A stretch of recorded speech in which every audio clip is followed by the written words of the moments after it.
দর্শক শুভেচ্ছা আমন্ত্রণ দেশ জনপদ লাইভে আপনাদের সঙ্গে আছি আমি কানিজ লাবণী।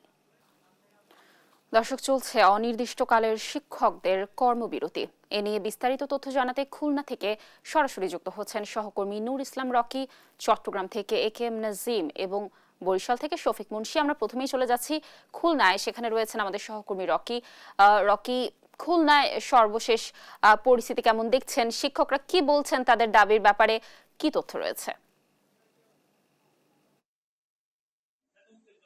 লাবণী, আপনি জানেন যে শিক্ষকরা কিন্তু ৩ দফা দাবিতে প্রায় ১ মাস ধরে কর্মবিরতি সহ অর্ধদিবস সহ নানা ধরনের কর্মসূচি পালন করে আসছে। তাদের মূলত দাবি হচ্ছে অর্থ মন্ত্রণালয় থেকে যে পেনশন স্কিমের প্রজ্ঞাপনটা দেওয়া হয়েছে, এই প্রজ্ঞাপনটা তারা আসলে প্রত্যাহার চায়। পাশাপাশি শিক্ষকদের সুপার গ্রেড যে এটার আসলে তারা উন্নীতকরণ এবং সর্বশেষ স্বতন্ত্র পে স্কেল যেটা আছে এটা কিন্তু তারা প্রত্যাহার করতে চাচ্ছে। আমরা এখন আছি খুলনা কৃষি বিশ্ববিদ্যালয়ের ক্যাম্পাসে। আপনারা দেখতে পাচ্ছেন এখানে কিন্তু শিক্ষক সমিতির নেতৃবৃন্দ তারা তাদের যেই দাবি আছে দাবি আদায়ে তারা কর্মসূচি পালন করছে এবং এখানকার এখন বক্তব্য দিচ্ছে শিক্ষক সমিতির যে সাধারণ সম্পাদক আছে তিনি। সে যেটি বলতে চাচ্ছে সেটা হচ্ছে যে পেনশন সংক্রান্ত যে প্রজ্ঞাপন আছে সেটি প্রত্যাহার করতে হবে। পাশাপাশি বিশ্ববিদ্যালয়ের শিক্ষকদের সুপার গ্রেডে অন্তর্ভুক্তি সহ শিক্ষকদের স্বতন্ত্র বেতন স্কেল প্রবর্তনের দাবিতে কিন্তু বিশ্ববিদ্যালয় শিক্ষক সমিতির ফেডারেশনের আহ্বানে কিন্তু তারা আন্দোলন করছে এবং গত ১ মাস ধরে তারা বিভিন্ন ধরনের কর্মসূচি পালন করেছে। আমরা এই মুহূর্তে কথা বলবো এখানকার যে শিক্ষক সমিতির সভাপতি আছেন এবং সেক্রেটারি আছেন তাদের সাথে। তাদের কাছে জানতে চাইবো যে আসলে কর্মবিরতির কি কারণ এবং তারা কি বলছে। আমরা প্রথমে কথা বলতে যাচ্ছি শিক্ষক সমিতির সেক্রেটারি ডক্টর আশিকুল আলমের কাছে। তাকে জানতে চাই যে কেন কি কারণে আপনারা কর্মবিরতি করছেন। আপনারা জানেন সরকার কর্তৃক একটা পেনশনের সংক্রান্ত একটা প্রজ্ঞাপন দিয়েছে। সেটাতে একটা নতুন স্কিম চালু করেছে। নতুন স্কিমের নাম প্রত্যয় স্কিম। প্রত্যয় স্কিমে দেখা গেছে যে বিশ্ববিদ্যালয়ের শিক্ষকরা ছাড়া অন্যান্য যে সরকারি কর্মকর্তা তাদের সাথে একটা বৈষম্যমূলক প্রত্যয় স্কিম চালু করেছে, যেটা বিশ্ববিদ্যালয়ের শিক্ষকরা সর্বাত্মক বিশ্ববিদ্যালয় শিক্ষক সমিতি ফেডারেশন আহ্বানে এটা প্রত্যাখ্যান করেছে। আমরা এই প্রজ্ঞাপনটা অবিলম্বে বাতিল করতে চেয়েছি। আপনারা জানেন ইতিমধ্যে আমরা গত ২ মাস যাবৎ বিভিন্ন ধরনের শান্তিপূর্ণভাবে প্রোগ্রাম করেছি।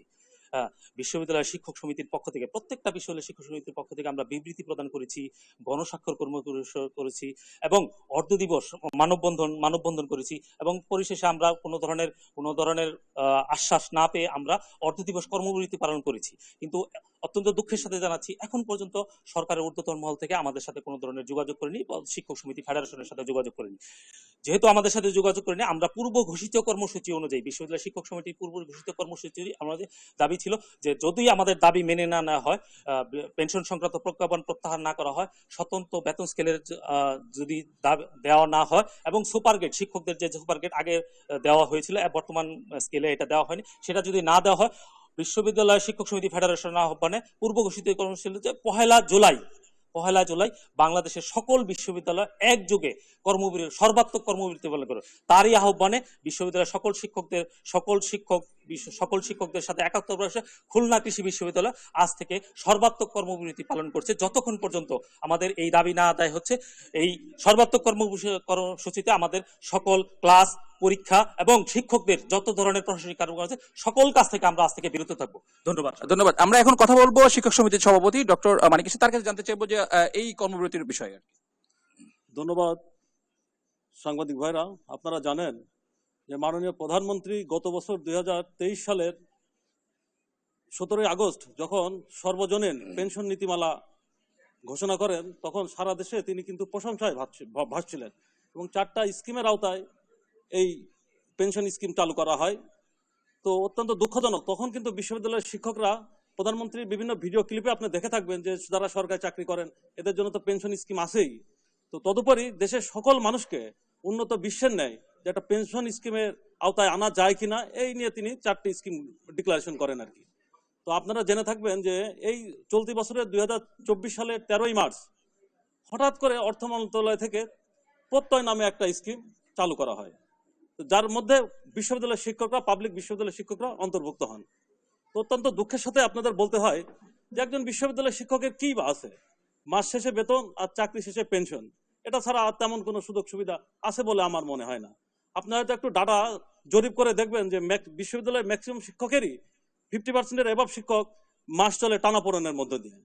তো আমরা একটু সামাজিক নিরাপত্তা বলয়ের আওতায় আসতে চাই, বৃদ্ধ বয়সে একটু ভালো থাকতে চাই, যার কারণেই আমরা আমাদের পূর্বের পেনশন স্কিমে ফিরে যেতে চাই। 18 কোটি বাঙালির আশা আকাঙ্ক্ষার একমাত্র বাতিঘর মাননীয় প্রধানমন্ত্রীর দৃষ্টি আকর্ষণ করে আমি বলবো, হয়তো মাননীয় প্রধানমন্ত্রীর আশেপাশে যারা আছেন তারা প্রধানমন্ত্রীকে হয়তো বোঝাতে পারছেন না। আমরা 13ই মার্চ থেকেই বিভিন্ন ধরনের কর্মসূচির মাধ্যমে বাংলাদেশ সরকারের যারা ঊর্ধ্বতন মহল আছেন, আমাদের জননেত্রী শেখ হাসিনা আছেন, সবার দৃষ্টি আকর্ষণ করার নিমিত্তেই আমরা কিন্তু বিভিন্ন ধরনের কর্মসূচি, অর্ধ দিবস, কর্মবিরতি, তারপরে র্যালি, সিগনেচার কালেকশন, এই ধরনের কর্মসূচি পালন করে আসছি। তো অদ্যবধি সরকারের নীতি নির্ধারণী মহল থেকে আমাদের সাথে কোনো প্রকার যোগাযোগ করা হয় নাই। তো আমি আশা করব মাননীয় প্রধানমন্ত্রীর দৃষ্টি আকর্ষণ করেই বলবো যে আমাদের এই বিষয়টার দিকে তাকান। একটা দেশের বিশ্ববিদ্যালয়ের শিক্ষক ভালো না থাকলে সেই দেশ ভালো থাকতে পারে না। সমস্ত উন্নয়নের সূতিকাগার হলো বিশ্ববিদ্যালয়। আপনারা এই দিকে একটু দৃষ্টি দেবেন, এটাই আমাদের প্রত্যাশা। ধন্যবাদ আপনাকে। ধন্যবাদ। দর্শক, আপনারা যেমনটা শুনছিলেন যে খুলনা কৃষি বিশ্ববিদ্যালয়ের শিক্ষক সমিতি নেতৃবৃন্দ তারা কিন্তু 3 দফা দাবিতে কর্মবিরতি পালন করেছে এবং সারা দেশের নেই খুলনার কিন্তু খুলনা বিশ্ববিদ্যালয়, খুলনা কৃষি বিশ্ববিদ্যালয়, খুলনা প্রকৌশল প্রযুক্তি বিশ্ববিদ্যালয় সহ বিভিন্ন জায়গায় কর্মবিরতি চলছে। আমরা এখন চলে যাব চট্টগ্রামে আমাদের সহকর্মী এম এ নাজিমের কাছে, সেখানকার কর্মবিরতি বিষয়ে বিস্তারিত জানার জন্য।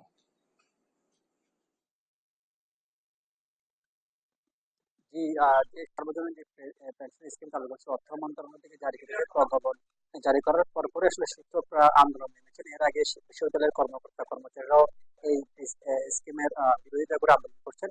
আর সকাল থেকে চট্টগ্রাম বিশ্ববিদ্যালয়ে যারা শিক্ষক রয়েছেন তারাও কর্মবিরতি পালন করছেন। এক্ষেত্রে কর্মবিরতির কারণে বিশ্ববিদ্যালয়ের শিক্ষার যে কার্যক্রম সেটি ব্যাহত হচ্ছে, কারণ শিক্ষার্থীরা বলছে শিক্ষকদের আহ কিছুদিন পর পর যে কর্মবিরতির কারণে শিক্ষার্থীদের যে পড়াশোনার বিষয় এবং তাদের যে শিক্ষার্থীদের এই বিষয়গুলো আসলে ব্যাহত হচ্ছে, কারণ শিক্ষার্থীরা বলছেন তারা সেকশন দেওয়ার সময় বিভিন্ন নানা ধরনের সমস্যায় পড়ছে শিক্ষার্থীর কারণে।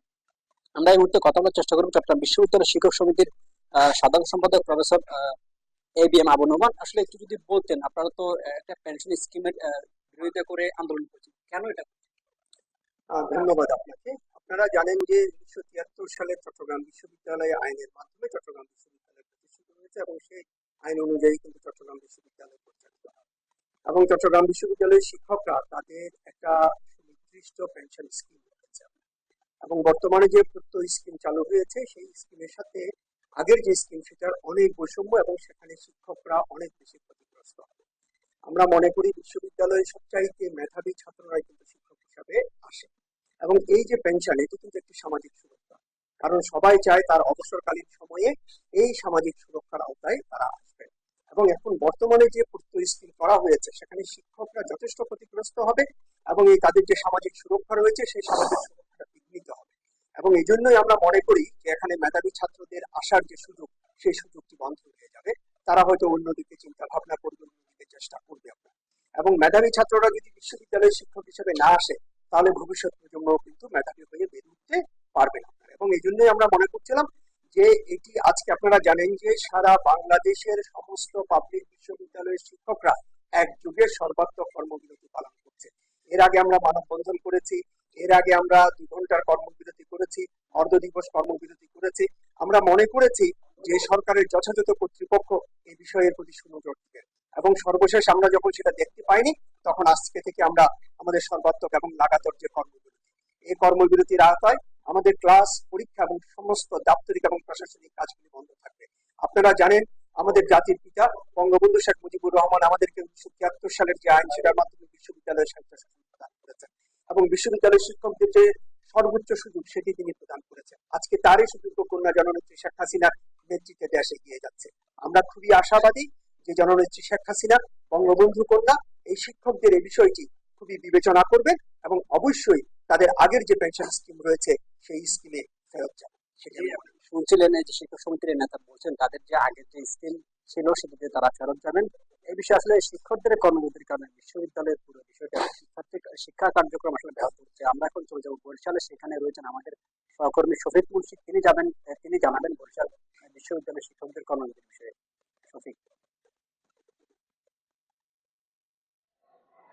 নাজিম, বরিশাল বিশ্ববিদ্যালয়ে কিন্তু কার্যত অচলাবস্থা সৃষ্টি হয়েছে, কারণ আপনি জানেন কিন্তু আজ সকাল থেকেই কিন্তু বরিশাল বিশ্ববিদ্যালয়ের শিক্ষক, কর্মকর্তা, কর্মচারী সহ সকল পেশাজীবী তারা কিন্তু সর্বাত্মক কর্মবিরতিতে আছেন এবং তাদের দাবি যে সার্বজনীন পেনশন ব্যবস্থার যে পঞ্চম যে স্কিমটি প্রত্যয় স্কিম, সেই প্রত্যয় স্কিমের তারা প্রত্যাহারের দাবি জানিয়েছেন। এবং আমরা এখন আছি বরিশাল বিশ্ববিদ্যালয়ের গ্রাউন্ড ফ্লোরে, এবং সেখানে কিন্তু আমরা দেখছি যে এখানকার বিভিন্ন পেশাজীবী যারা তারা কিন্তু বসে অবস্থান করছে, এবং আমরা কিন্তু শ্রেণীকক্ষগুলোকে ফাঁকা পেয়েছি, আপনার দপ্তরগুলোকে ফাঁকা পেয়েছি।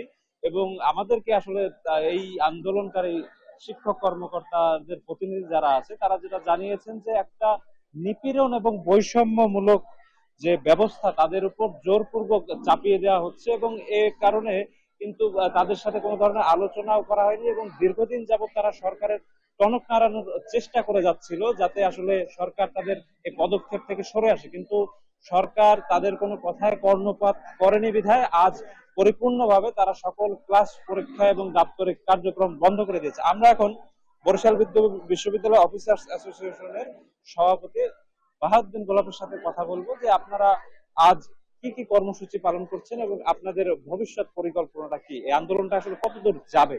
জি, আমরা এই আন্দোলনটি কিন্তু আরো আগে থেকেই আমরা মাঠ পর্যায়ে নেমেছি। আমরা সংবাদ সম্মেলন করেছি, আমরা মানববন্ধন করার মধ্য দিয়ে কর্তৃপক্ষের দৃষ্টি আকর্ষণ করার চেষ্টা করেছি, এবং পূর্ব ঘোষণা মোতাবেকই কিন্তু আমরা আজ থেকে যেটি শুরু করলাম কর্মবিরতি।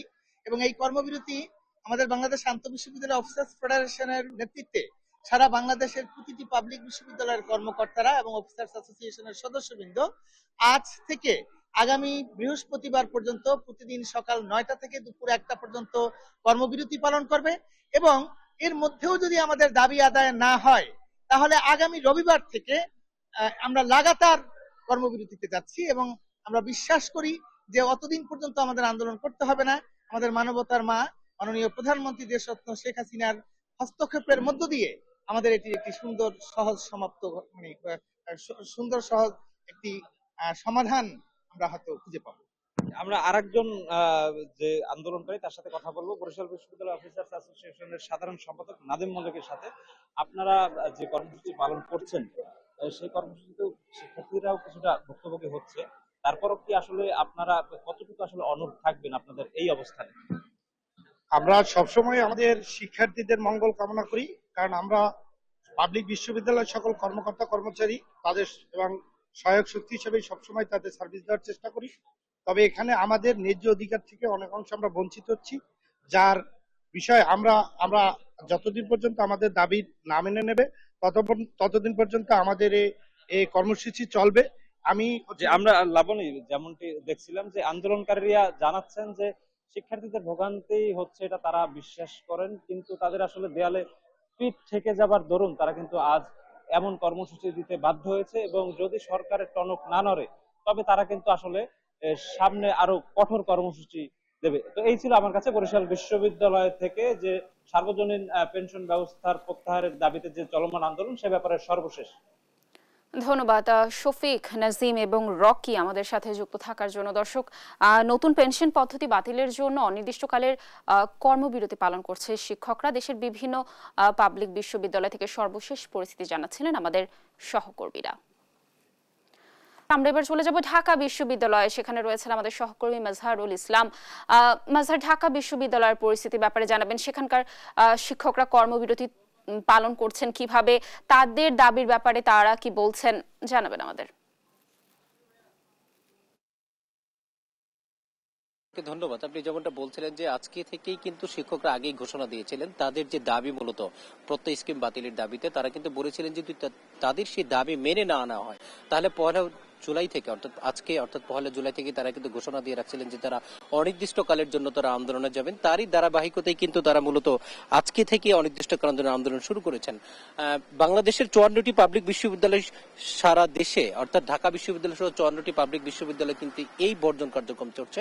অর্থাৎ এই কর্মসূচির আওতায় আছে মূলত বিশ্ববিদ্যালয়গুলোতে কোনো ক্লাস, পরীক্ষা কোনো কিছুই অনুষ্ঠিত হবে না, যার ফলশ্রুতিতে কিন্তু শিক্ষা কার্যক্রম একদমই বন্ধ রয়েছে। আপনি দেখতে পাচ্ছেন যে বিশ্ববিদ্যালয়ে পুরো ফাঁকা। এখন বিশ্ববিদ্যালয় কার্যক্রম কিন্তু এখানে শিক্ষার্থীরা ক্লাসে যাচ্ছেন না এবং শিক্ষকরা ক্লাসে নিচ্ছেন না। আপনি জানেন যে আজকে 1 জুলাই ঢাকা বিশ্ববিদ্যালয় দিবস। 1921 সালের 1 জুলাই ঢাকা বিশ্ববিদ্যালয় প্রতিষ্ঠিত হয়েছিল, যার ফলে কিন্তু আজকে প্রতিষ্ঠা বার্ষিকীর কিছু কার্যক্রম ছিল এবং শিক্ষকরা গতকালকেই আমাদেরকে জানিয়েছিলেন যে প্রতিষ্ঠা বার্ষিকীর কোনো কার্যক্রমে তারা অংশগ্রহণ করবেন না এবং তারা বলছেন যে যতক্ষণ না পর্যন্ত তাদের দাবি আদায় নেওয়া হবে এবং প্রত্যয় স্কিম বাতিল না হবে তারা কোনো কার্যক্রমে অংশগ্রহণ করবেন না। তবে বিশ্ববিদ্যালয়ের ভাইস চ্যান্সেলরের নেতৃত্বে মূলত একটি বিশ্ববিদ্যালয়ের প্রতিষ্ঠা বার্ষিকী সকাল 9টার দিকে একটা র্যালি হয়েছিল। এরপরে সংক্ষিপ্ত আকারে টিএসসিতে একটা আলোচনা কার্যক্রম এই মুহূর্তে চলছে, কিন্তু বেশিরভাগ শিক্ষক সেখানে জয়েন করেননি। আমরা এখানে সাধারণ শিক্ষার্থীদের সাথে কথা বলার চেষ্টা করেছিলাম, তারা যেটি বলছেন এতে করে তাদের শিক্ষা কার্যক্রম ব্যাহত হবে এবং ক্লাস পরীক্ষাগুলো না হলে এমনিতেই তারা করোনাকালীন সময়ে তারা পিছিয়ে গেছেন। এমন অবস্থায় যদি আবার শিক্ষকরা নতুন করে যে আন্দোলনে গেছেন তাদের শিক্ষার জীবন নিয়ে তারা কিন্তু একটা উদ্বিগ্ন রয়েছে। তবে শিক্ষকরা যেটি বলছেন যে তারা জানেন যে সাধারণ শিক্ষার্থী যারা আছে ক্লাস পরীক্ষা না হলে তাদের অবশ্যই অসুবিধা বা বিভিন্ন সমস্যা হতে পারে, তারপরেও কিন্তু তারা মূলত তাদের এই কার্যক্রম তারা করতে বাধ্য হয়েছেন, কারণ তারা দীর্ঘদিন থেকেই সরকারের ঊর্ধ্বতন মহলের সাথে যোগাযোগ করার চেষ্টা করছিলেন। আপনি জানেন যে গত এই বছরের 13 মার্চ মূলত অর্থ মন্ত্রণালয় থেকে একটি প্রজ্ঞাপন জারি করা হয়, যেই প্রজ্ঞাপনের আওতায় মূলত বিশ্ববিদ্যালয়ের শিক্ষক কর্মকর্তা কর্মচারীরা মধ্যে পড়েন এবং সেখানে বলা হয়েছে 1 জুলাই থেকে যারা নতুন শিক্ষক হিসেবে যোগদান করবেন তাদেরকে কিন্তু সরকারের আগে যে শতভাগ পেনশন সুবিধা দেওয়া হতো সেটি কিন্তু আর দেওয়া হবে না। শিক্ষকরা যেটি অভিযোগ করছেন এই যে একই বিশ্ববিদ্যালয়ের কর্মরত শিক্ষকরা 1 জুলাই যে শিক্ষকটি অংশগ্রহণ করবেন শিক্ষকতা পেশা হিসেবে, তিনি যেমন 30 জুনে যে শিক্ষক হিসেবে অংশগ্রহণ করবেন তাদের মধ্যে কিন্তু একটা বিস্তর পার্থক্য তৈরি হবে এবং তারা বলছেন যে এতে করে মূলত শিক্ষকদের প্রতি একটা চরম বৈষম্য হচ্ছে। একই বিশ্ববিদ্যালয়ের শিক্ষক নতুন যারা জয়েন করবেন তারা নতুন একটা কার্যক্রমের আওতায় আসবেন, আগে যারা জয়েন করেছেন তারা আগের বিধিবদ্ধ নিয়মের মধ্যে থাকবেন। এটি মূলত তারা বলছেন যে বিশ্ববিদ্যালয়ের মতো উচ্চ শিক্ষার ক্ষেত্রে এটি একটি বৈষম্য এবং যারা এটি করছেন মূলত শিক্ষকদের একটা বিপদের বা তাদেরকে বৈষম্যের দিকে ফেলে দেওয়ার জন্য তারা এমন একটি সিদ্ধান্ত নিয়েছেন। এই জন্য তারা যেটি বলছেন যে এই সিদ্ধান্ত দ্রুত বাতিল করতে হবে এবং সরকারের সাথে তারা বলছেন যে তারা এই আন্দোলন সরকারের বিরুদ্ধে না, মূলত শিক্ষক জাতির বিরুদ্ধে যারা এই ষড়যন্ত্রমূলক সিদ্ধান্তটি নিয়েছেন সে তাদের বিরুদ্ধে এই আন্দোলন, এবং তারা আশা করছেন সরকার দ্রুত সময়ের মধ্যেই শিক্ষকদের যে দাবি অর্থাৎ প্রত্যয় পেনশন স্কিম বাতিলের সেই সিদ্ধান্ত তারা প্রত্যাহার করবে। এবং তবে তারা যে ঘোষণাটা দিয়েছেন আজকে পর্যন্ত সরকারের কোনো ঊর্ধ্বতন মহল এখনো পর্যন্ত তাদের সাথে যোগাযোগ করেননি, যার ফলশ্রুতিতে তারা এই আন্দোলন চালিয়ে যাবেন এবং যতক্ষণ না পর্যন্ত দাবি আদায় হবে ততক্ষণ পর্যন্ত তাদের ক্লাস পরীক্ষা সহ সকল কার্যক্রম বন্ধ থাকবে। এই ছিল ঢাকা বিশ্ববিদ্যালয় থেকে প্রত্যয় স্কিম বাতিলের দাবিতে শিক্ষকদের কর্মসূচি সম্পর্কে আমার কাছে সর্বশেষ তথ্য। ধন্যবাদ মাজহার আমাদের সাথে যুক্ত থাকার জন্য। দর্শক, আমরা বলছিলাম যে প্রত্যয় স্কিম বাতিলের দাবিতে ঢাকা বিশ্ববিদ্যালয় সহ দেশের বিভিন্ন বিশ্ববিদ্যালয়ের শিক্ষকরা কর্মবিরতিতে রয়েছেন। এ ব্যাপারে সর্বশেষ তথ্য জানাচ্ছিলেন আমাদের সহকর্মী মাজহারুল ইসলাম। হোলি আর্টিজান হামলার 8 বছর আজ দিনটি স্মরণ করছেন আইন শৃঙ্খলা বাহিনীর সদস্যরা। দর্শক, এই মুহূর্তে গুলশানে রয়েছেন আমাদের সহকর্মী শাহাদাত নিশাদ। এ ব্যাপারে কথা বলতে আমরা যুক্ত হচ্ছি নিশাদের সাথে। নিশাদ, এই হামলায় তো আইন শৃঙ্খলা বাহিনীর কিছু সদস্য নিহত হয়েছিলেন। নিহত পরিবারের সদস্যরা কি এসেছেন কিনা, আর পুলিশ সদস্যরা কি বলছেন, এ ব্যাপারে কি তথ্য রয়েছে সর্বশেষ জানাবেন। লাবণী, ঠিক 2016 সালের 1 জুলাই আজকের এই দিনে কিন্তু বাংলাদেশের সবচেয়ে বড় জঙ্গি হামলা সেটি কিন্তু সংঘটিত হয়েছিল। ঠিক ইফতার ছিল, তখন রমজান ছিল, রমজান মাস ইফতারের পরপরই সন্ধ্যার পরে যখন মানুষ এখানে আস্তে আস্তে ভিড় জমায় যে হলি আর্টিজান বেকারিতে, সেখানে বেশ কিছু বিদেশি নাগরিকরা ছিল এবং একই সাথে যখনই আসলে পরবর্তীতে সময় আস্তে আস্তে বাড়তে থাকে তখনই কিন্তু জঙ্গি হামলার যে জঙ্গিরা তখন কিন্তু সেই রেস্টুরেন্টটি সেটি কিন্তু নিয়ন্ত্রণ নিয়ে নেয় এবং একে একে সেখানে দীর্ঘ 12 ঘন্টার একটা রুদ্রশ্বাস একটি অভিযান ছিল প্রশাসনের এবং আইন শৃঙ্খলা বাহিনীর, এবং সেই অভিযানে 22 জন নিহত হয়েছেন, যেখানে 17 জন বিদেশি নাগরিক এবং একই সাথে আরো বাংলাদেশি সারা কয়েকজন ছিল। এবং সেই সাথে যদি আমি একটু জানিয়ে রাখি, এই হামলার ঘটনায় আজকেই পুলিশ সদস্য এবং একই সাথে র্যাব এবং পুলিশের বিভিন্ন সংগঠন আজকের এই দিনটিকে স্মরণ করেছেন এবং সকাল থেকে তারা তাদের যে পুলিশের যে 2 জন সদস্য নিহত হয়েছেন সে ঘটনায়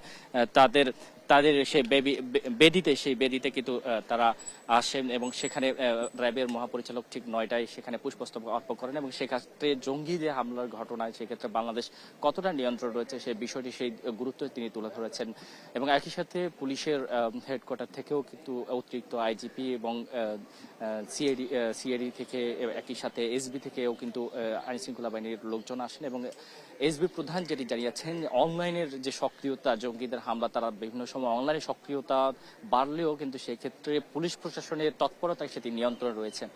অন্যদিকে ডিএমপি কমিশনার পক্ষ থেকে জানানো হয়েছে তাদের যে সিটিটিসি টিম রয়েছে সেটি কিন্তু সার্বক্ষণিক জঙ্গি হামলা যদি আগে একসময় সেই ঘটনায় জঙ্গি হামলার হওয়ার পরে যে ক্ষেত্রে প্রশাসনের ব্যবস্থা ছিল সেই ক্ষেত্রে এখন জঙ্গি হামলা ঘটনার আগে কিন্তু তারা তৎপর হয়েছে এবং সেটি নির্মূল করতে তারা সক্ষম হচ্ছেন। তো আমরা এই মুহূর্তে ঠিক যে বাসার সামনে অর্থাৎ 79 নম্বর সড়কের যেখানে এই জঙ্গি হামলা ঘটনা ঘটেছে সেখানে আমরা দেখেছি বিভিন্ন দেশের অ্যাম্বাসেডররা তারা আসছেন এবং একসাথে কিছুক্ষণ পরে তারা পুষ্পস্তবক অর্পণ করবেন। আমরা এখন পর্যন্ত দেখেছি নিহত যারা হয়েছেন অর্থাৎ 17 জন বিদেশি বাদে বাকি যারা আছেন তারা কিন্তু বাংলাদেশি নাগরিক ছিলেন এবং সেই রেস্টুরেন্টের একজন শেফও ছিলেন। তো তাদের পরিবারের কোনো সদস্য আমরা এখন পর্যন্ত পাইনি। আইন শৃঙ্খলা বাহিনী পরবর্তীতে কিন্তু এখন যে অ্যাম্বাসেডররা আছেন তারা এখানে আসছেন, এখানে পুষ্পস্তবক অর্পণ করবেন এবং এরপরই এখানের পরেই তারা আবার সেই পুলিশের নির্মাণের যে বেদি রয়েছে সেখানে তারা পুষ্পস্তবক অর্পণ করবেন। তো লাভনি এই ছিল হলি আর্টিজান হামলার যে ঘটনা সেখানে যে মানুষের স্মরণ করার আজকের এই দিনের ঘটনার সবশেষ খবর। ধন্যবাদ নিশাদ আমাদের সাথে যুক্ত থাকার জন্য। দর্শক যেমনটা বলছিলাম হলি আর্টিজান হামলার 8 বছর আজ দিনটি স্মরণ করে আইন শৃঙ্খলা বাহিনীর সদস্যরা সেখানে উপস্থিত হয়েছেন, তারা পুষ্পস্তবক অর্পণ করেছেন এবং এ ব্যাপারে বিস্তারিত সকল তথ্য জানাচ্ছিলেন আমাদের সহকর্মী নিশাদ। জলাবদ্ধতায় অতিষ্ঠ জনজীবন, এ নিয়ে বিস্তারিত তথ্য জানাতে বাগেরহাট থেকে যুক্ত হবেন আমাদের সহকর্মী এস সোহান। সোহান, বাগেরহাটে জলাবদ্ধতা নিয়ে আসলে যারা রয়েছেন সেখানকার স্থানীয়রা তারা কি ধরনের পরিস্থিতির সম্মুখীন হচ্ছেন আর প্রশাসন কি আদৌ কোনো ব্যবস্থা নিয়েছে কিনা? বাগেরহাটে কিন্তু শনিবার থেকে কখনো থেমে থেমে কখনো মুষলধারে বৃষ্টি হচ্ছে, এখনো বৃষ্টি হচ্ছে। এই বৃষ্টির ফলে বাগেরহাটের নিম্নাঞ্চল কিন্তু প্লাবিত হয়েছে। শুধু নিম্নাঞ্চল নয়, বাগেরহাট জেলা শহরের বেশিরভাগ এলাকা কিন্তু প্লাবিত হয়েছে। বাগেরহাট পৌরসভার শালতলা মোড়, সাধনার মোড়, রাহাতের মোড়, খাদ্দার, হারিখালি এই সব অঞ্চল কিন্তু প্লাবিত হয়েছে এবং কোথাও কোথাও হাঁটু পানি, কোথাও কোথাও 1 থেকে 2 ফুট পানি কিন্তু রয়েছে। এই মুহূর্তে আমি রয়েছি বাগেরহাট পৌরসভার খাদ্দার এলাকায়। আসলে এখানে যদি আপনাদেরকে দেখাতে চাই আপনারা দেখতে পারবেন যে সব জায়গা কিন্তু পানিতে ভরে গেছে। এখানে রাস্তার উপরে দেখেন প্রায় 1.5 ফুটের মতো পানি আছে এবং চারদিকে কিন্তু শুধু পানি আর পানি। আসলে বৃষ্টির ফলে কিন্তু এই পরিস্থিতি সৃষ্টি হয়েছে। শুধু বৃষ্টি হলেই একটা জেলা শহরে কেন জলাবদ্ধতা হবে এই নিয়ে কিন্তু প্রশ্ন তুলেছেন স্থানীয়রা। আমরা বাগেরহাট পৌরসভার সহকারী প্রকৌশলী টিএম রেজাউল করিম রিজভির সাথে কথা বলেছিলাম। তিনি আমাদেরকে জানিয়েছেন যে বাগেরহাট পৌরসভার মধ্যে এখন কিন্তু 5টি ড্রেনের কাজ চলছে। এই ড্রেনের কাজগুলো যখন সম্পূর্ণ হবে তখন কিন্তু এই জলাবদ্ধতা শেষ হবে। তবে স্থানীয়দের সাথে কথা বলে আমরা যেটা জেনেছি যে বাগেরহাট পৌরসভায় যে জলাবদ্ধতা, এই জলাবদ্ধতার কারণ হচ্ছে বাগেরহাট পৌরসভার মধ্যে যেসব খাল রয়েছে এই খালগুলো কিন্তু ভরাট হয়ে গেছে। এরপরে যে ড্রেন সচল রয়েছে সেই ড্রেনের নিচেও কিন্তু ময়লা রয়েছে, যার কারণে পানি নিষ্কাশন হতে পারে না। এই কারণে কিন্তু বাগেরহাট পৌরসভার মধ্যে এভাবে সামান্য বৃষ্টিতেই কিন্তু জলাবদ্ধতা সৃষ্টি হয়। এই জলাবদ্ধতার ফলে কিন্তু ব্যাপক ভোগান্তিতে পড়েছেন স্থানীয়রা, ব্যবসা বাণিজ্যেও প্রভাব পড়েছে, কারণ বাজারে অনেক দোকানে কিন্তু পানি উঠে গেছে এবং মানুষ এক ধরনের দুর্বিষহ জীবন যাপন করছে। শুধু বাগেরহাট পৌরসভা নয়, আমরা খোঁজ নিয়ে দেখেছি মোরেলগঞ্জের কয়েকটি ইউনিয়ন, কচুয়ার কিছু এলাকা, রামপাল, মোংলা এবং শরণখোলার কিছু এলাকাও কিন্তু এই বৃষ্টিতে আসলে প্লাবিত হয়েছে। এবং টানা বর্ষণের ফলে জনজীবন কিন্তু এক ধরনের স্থবির হয়ে পড়েছে, আমাদেরকে এমনটি জানিয়েছে। বাগেরহাট পৌরসভার বাসিন্দারা জানিয়েছেন যত দ্রুত সম্ভব এই জলাবদ্ধতা থেকে তারা নিরসন চায় এবং এই জলাবদ্ধতার যে সমস্যা থেকে তারা মুক্তি চায়। বাগেরহাট থেকে এই ছিল আমার কাছে সর্বশেষ। ধন্যবাদ সোহান আমাদের সাথে যুক্ত থাকার জন্য। দর্শক, টানা বৃষ্টিপাতের কারণে বাগেরহাটে জলাবদ্ধতা দেখা দিয়েছে এবং এজন্য জনজীবন বেশ অতিষ্ঠ। এ ব্যাপারেই সর্বশেষ তথ্য জানাচ্ছিলেন আমাদের সহকর্মী এস সোহান। বর্জ্য অব্যবস্থাপনা নিয়ে বিস্তারিত তথ্য জানাতে ব্রাহ্মণবাড়িয়া থেকে যুক্ত হবেন আমাদের সহকর্মী মেহেদি নূর পরশ। মেহেদি, ব্রাহ্মণবাড়িয়াতে তো বর্জ্য ব্যবস্থাপনা নিয়ে অভিযোগ উঠেছে, ভোগান্তির পরও তো কর্তৃপক্ষের টনক নড়ছে না, প্রশাসন কেন কোনো ব্যবস্থা নিচ্ছে না, কি তথ্য রয়েছে ব্যাপারে?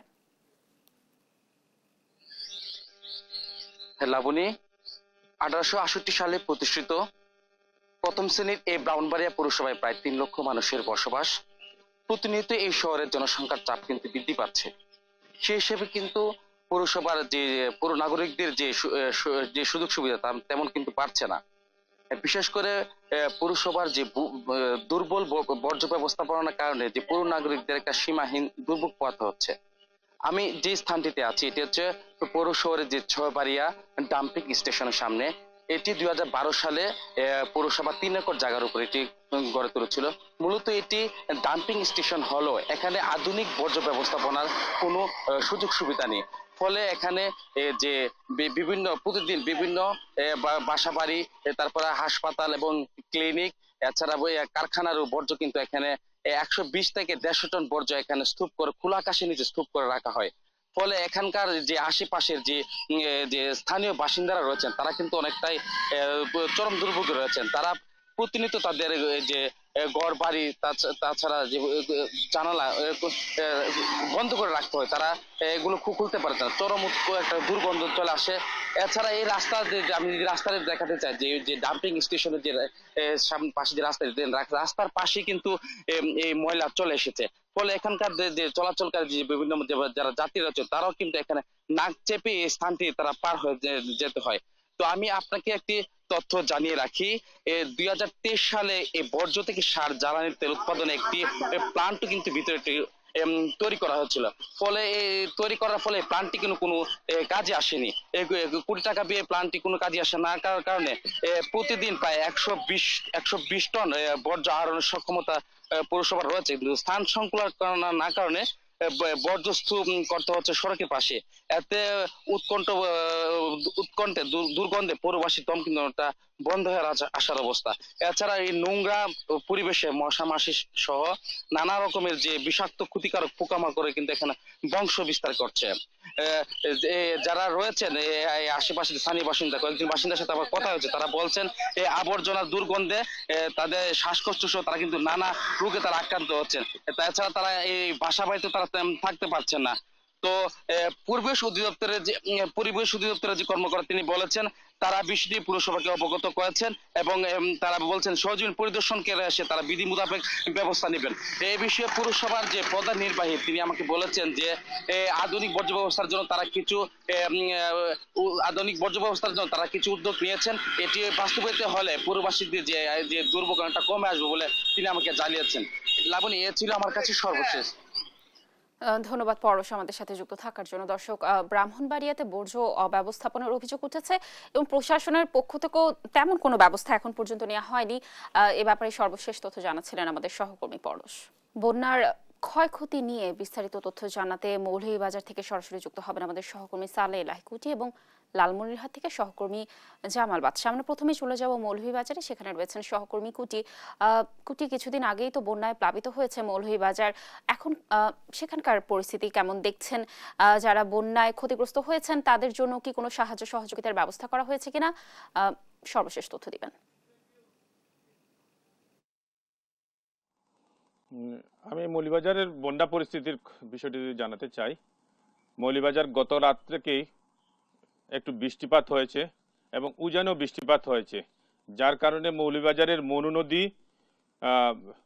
28 সেন্টিমিটার বৃদ্ধি পেয়েছে। এখন পর্যন্ত 225 সেন্টিমিটার নিচ দিয়ে প্রবাহিত হচ্ছে। ঠিক ধলাই নদীও 80 সেন্টিমিটার উপর দিয়ে প্রবাহিত হচ্ছে, 80 সেন্টিমিটার বৃদ্ধি পেয়েছে এবং 311 সেন্টিমিটার নিচ দিয়ে প্রবাহিত হচ্ছে।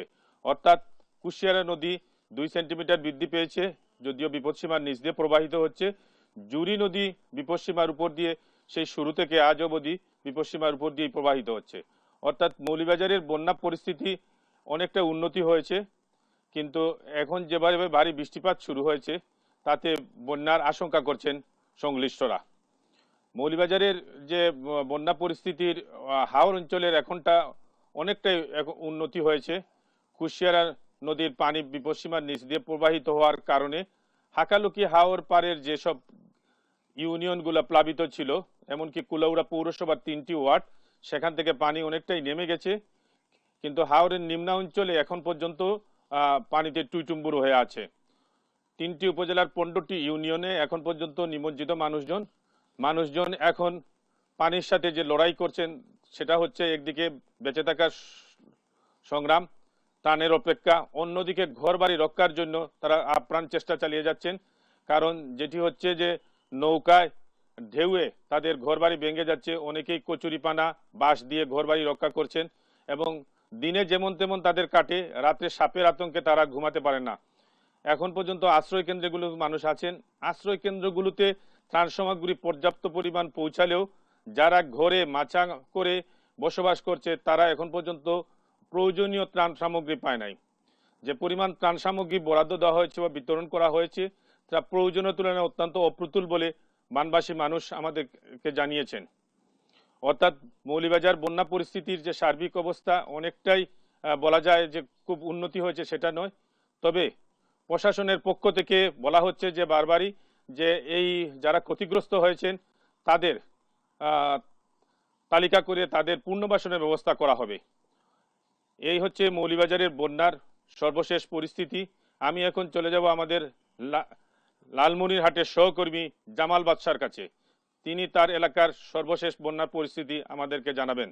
জামাল।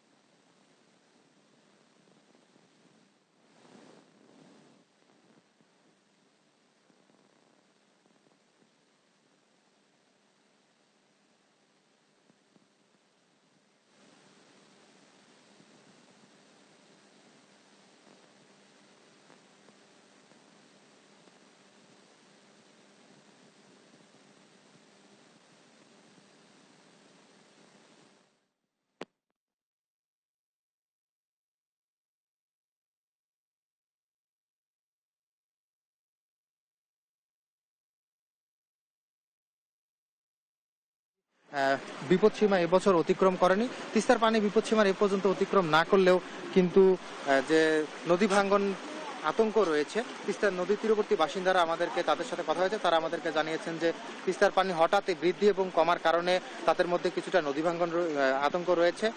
এছাড়া আরেকটি তথ্য দিয়ে যদি বলতে চাই তাহলে কিন্তু তিস্তার পানি এবছর কিন্তু এ পর্যন্ত বিপদসীমা অতিক্রম করেনি। তিস্তার পানি বিপদসীমা অতিক্রম না করলেও এবার সহ কিন্তু 3বার তিস্তার পানি বৃদ্ধি এবং হ্রাস পেল। হঠাৎ তিস্তার পানি বৃদ্ধি এবং হ্রাসের কারণে কিন্তু অনেকটাই আতঙ্কে দিন কাটছে এই নদী তীরবর্তী বাসিন্দাদের। তারা জানিয়েছেন যে তিস্তার পানি বিপদসীমা যেহেতু অতিক্রম করেনি, তাহলে যে স্বল্পমেয়াদী বন্যা এবং এই তিস্তার পানির হ্রাস বৃদ্ধি যে অব্যাহত রয়েছে এর কারণে কিন্তু রাতের ঘুম অনেকটাই চলে গেছে, অর্থাৎ নির্ঘুম রাত কাটাতে হচ্ছে এই নদী তীরবর্তী বাসিন্দাদের। এছাড়া কিন্তু পানি উন্নয়ন বোর্ড আমাদেরকে জানিয়েছেন যে উজানে যদি ভারী বৃষ্টিপাত না হয় তাহলে বন্যার সংখ্যা নেই। তবে লালমনিরহাটে গত 2 দিন ধরে যে বৃষ্টিপাত হচ্ছে, হালকা বৃষ্টিপাতের কারণে তিস্তার পানি কিছুটা বৃদ্ধি পেয়েছিল, সেই পানি কিন্তু আজকে নেমে বিপদসীমার 41 সেন্টিমিটার নিচ দিয়ে প্রবাহিত হচ্ছে। লালমনিরহাটের যে ডালিয়া ব্যারেজ পয়েন্ট রয়েছে সেই ব্যারেজ পয়েন্টে কিন্তু ডালিয়ার 41 সেন্টিমিটার নিচ দিয়ে পানি প্রবাহিত হচ্ছে। এবং পানি উন্নয়ন বোর্ড আমাদেরকে জানিয়েছে যদি উজানে ভারী বৃষ্টিপাত না হয় সেক্ষেত্রে কিন্তু আর বন্যার কোনো শঙ্কা আসলে নেই। তবে এই হঠাৎ পানি বৃদ্ধি এবং কমার কারণে তিস্তার বিপদসীমা অতিক্রম না করলেও নিম্নাঞ্চলে পানি প্রবেশ করে যে স্বল্পমেয়াদী বন্যার সৃষ্টি হচ্ছে। এই ভোগান্তির কারণ হিসেবে নদীর গর্ভ ভরে ওঠাকে দায়ী করছেন। নদীগর্ভ ভরে ওঠার কারণ হিসেবে পানি উন্নয়ন বোর্ডের নির্বাহী প্রকৌশলী আমাদেরকে জানিয়েছেন যে হঠাৎ আসলে গত বছর সিকিমের যে বাঁধ ভেঙেছিল সেই বাঁধের ভাঙার পরে বন্যার পানির সাথে যে পলি এসে নদীগর্ভ পড়েছিল এবং সেই পলি পড়ার পরেই কিন্তু নদীর গর্ভ ভরে উঠেছে। আসলে এই লালমনিরহাটের যে তিস্তা রয়েছে এই বিপদসীমা অতিক্রম না করলেও নানা ধরনের ভোগান্তির সৃষ্টি হচ্ছে। এর কারণে কিন্তু নানা ধরনের ভোগান্তি পেতে হচ্ছে। সেই ভোগান্তি থেকে রেহাই পেতে স্থায়ী সমাধানের জন্য প্রত্যাশা করেছেন। স্থায়ী সমাধান হিসেবে নদী তীরবর্তী বাসিন্দারা দাবি জানিয়েছেন যে তিস্তা নদীর খনন অথবা সরকারের দেওয়া যে প্রতিশ্রুতি রয়েছে তিস্তা মহাপরিকল্পনা সেটি কিন্তু যাতে দ্রুত বাস্তবায়ন হয় এমনটি কিন্তু তারা দাবি জানিয়েছেন। এখানে একজনের সাথে কথা বলতে চাই, তিস্তা নদী তীরবর্তী বাসিন্দা। আমাকে একটু জানাবেন যে তিস্তার পানি হঠাৎ হ্রাস বৃদ্ধির কারণে কি ধরনের সমস্যা হচ্ছে? তিস্তার পানি বৃদ্ধি হওয়ার কারণে আমাদের ঘুমের ডিস্টার্ব হচ্ছে না। হুট করে পানি এসে হুট করে চলে যায়, বাড়িঘর ভেঙে নিয়ে যায়, আমরা খুব বিপদে আছি। সব মিলিয়ে আসলে নদী তীরবর্তী যে বাসিন্দারা রয়েছেন তাদের যেটি দাবি আসলে তিস্তার যে পানি হঠাৎ হ্রাস বৃদ্ধি হচ্ছে এর কারণে কিন্তু তাদের নির্ঘুম রাত কাটাতে হচ্ছে। লালমনিরহাটে আগামীতে যদি উদ্যানে ভারী বৃষ্টিপাত না হয় তাহলে কিন্তু বন্যার কোনো শঙ্কা নেই বলে পানি উন্নয়ন বোর্ড জানিয়েছে। এই ছিল লালমনিরহাটে বন্যা উন্নতি নদী ভাঙ্গনের সর্বশেষ খবর। লাবণী। ধন্যবাদ জামাল এবং কুটি আমাদের সাথে যুক্ত থাকার জন্য। দর্শক, বন্যা পরিস্থিতির সর্বশেষ তথ্য জানাচ্ছিলেন আমাদের সহকর্মীরা মৌলভীবাজার এবং রংপুর থেকে। দর্শক, এই ছিল এখনকার দেশ জনপথ লাইভ। পরে বুলেটিন দেখার আমন্ত্রণ রইল। এছাড়া দেশ টিভি সর্বশেষ সব খবর পেতে ভিজিট করুন www.desh.tv। ফেসবুকে আমাদের সঙ্গে যুক্ত থাকুন দেশ টিভি অথবা দেশ টেলিভিশন পেজে সর্বশেষ সব ভিডিও পেতে ইউটিউবে আমাদের হ্যান্ডেল @দেশ টেলিভিশন অথবা @দেশ টিভি নিউজ লিখে সার্চ করুন। ধন্যবাদ সবাইকে।